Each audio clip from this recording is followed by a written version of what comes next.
But lots of stocks as well in the limelight, and in particular in telecom, it's going to be Vodafone Idea. The board is going to be meeting for their fundraising plans today. The company is going to look at various options for the fundraise. My colleague Nayantara Rai joins in with all the details. Nayantara.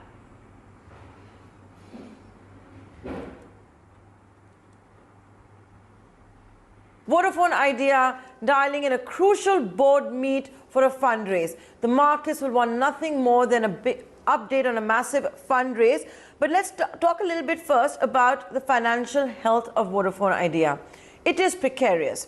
If you look at the numbers that we know of as June 30th of this year, cash and equivalent 3,450 crore rupees. On the other hand, its net debt 1.16 lakh crore rupees. Annualized EBITDA for FY21, 6,100 crore rupees.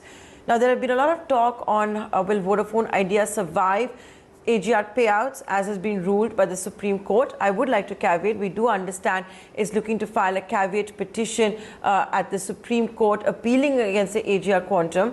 But as things stand at the moment, its AGR annual payouts could be 6,771 crore rupees. I already told you the annualized EBITDA is at 6,100 crore rupees, which basically means the annual payout for AGR is 111% of its annualized EBITDA.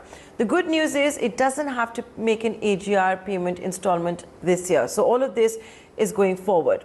Now, according to Jefferies, Vodafone Idea will need to service 7,000 to 24,000 crore rupees over 2 financial years of FY22 and FY23. Remember, the government had come out with a spectrum payment moratorium. That's also ending in next year, so that's going to lead to pain.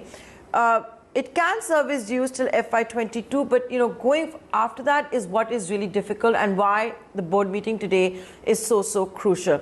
What does it need to do to survive? Of course, raise a lot of money, whether it's going to be debt, equity, a mix of both. It will also need to meaningfully improve its operations, which basically means ARPUs or average revenue per users have to increase a lot. Experts saying 27%. How is it going to increase tariffs in this super competitive market? Also, please don't forget, to stay relevant and competitive is going to need to bid for 5G. 5G is where it's all headed. It's going to have to make very big investments on that. Otherwise, it's going to see its market share really come crashing down. So you're going to need equity infusion, debt, and the other option, non-core asset sale. Let's talk a little bit about that. Call it ironical, a few hours before the AGR verdict, it did announce monetization of Indus Towers, yet to receive the 4,000 crore rupees. Its fiber assets being valued at about $1.9 billion. Will we see action on that front? So let's see how what the board meet decides. We're still awaiting an update.